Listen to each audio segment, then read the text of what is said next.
నా చిన్నప్పుడు సమ్మర్ అనుకుంటా, బహుశా 4th క్లాస్లో ఉంటా. ఒకరోజు రాస్తున్న టైంలో నా ముక్కుల నుంచి రక్తం రావడం స్టార్ట్ అయిపోయింది. అరే, సడన్గా ముక్కుల నుంచి రక్తం రావడం ఏంటో నాకు అర్థం కాలేదు. చూస్తే నా యూనిఫామ్ అంతా తడిచిపోయింది. అరగంట సేపు క్లాస్లో హడావిడి జరిగిపోయింది. ఎంత కడిగినా అది పోతలేదు, మళ్ళా వస్తూనే ఉంది.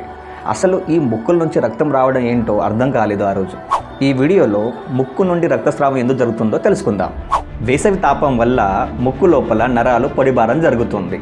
ముక్కు మీద గట్టిగా దెబ్బ తగిలినా లేదా గట్టిగా రుద్దడం వల్ల కూడా జరుగుతుంది. శరీరంలో నీటి శాతం తగ్గిపోయినప్పుడు కూడా రక్తస్రావం జరుగుతుంది.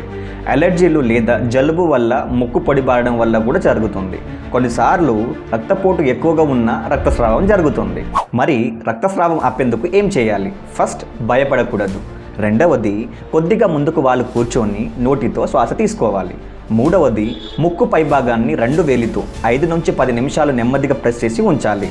నాలుగవది, చల్లని వస్త్రం లేదా ఐస్ ముక్కలు ముక్కుపై ఉంచితే ఉపశమనం కలుగుతుంది. రక్తస్రావం రాకుండా ఉండాలంటే ఏం చేయాలి? ఫస్ట్, రోజు తగినంత నీరు తాగాలి. రెండవది, పొడి గాలి, ఎక్కువ వేడి లేదా బలమైన వాసన నుంచి దూరంగా ఉండాలి. మూడవది, ముక్కును గట్టిగా రుద్దకూడదు. మరి ఎప్పుడు డాక్టర్ని సంప్రదించాలి? 15 నిమిషాల పాటు రక్తస్రావం ఆగకపోయినా, తరచుగా ముక్కు నుండి రక్తం వచ్చినా, గాయం లేదా ముక్కు విరిగినట్లయినా, అధిక రక్తపోటు ఉన్న డాక్టర్ని సంప్రదించాలి. సో ముక్కు నుండి రక్తస్రావం అనేది సాధారణమే, భయపడాల్సిన అవసరం లేదు. నాకు జరిగినట్టు మీకు జరిగితే మీ ఎక్స్పీరియన్స్ని కామెంట్ రూపంలో షేర్ చేయండి.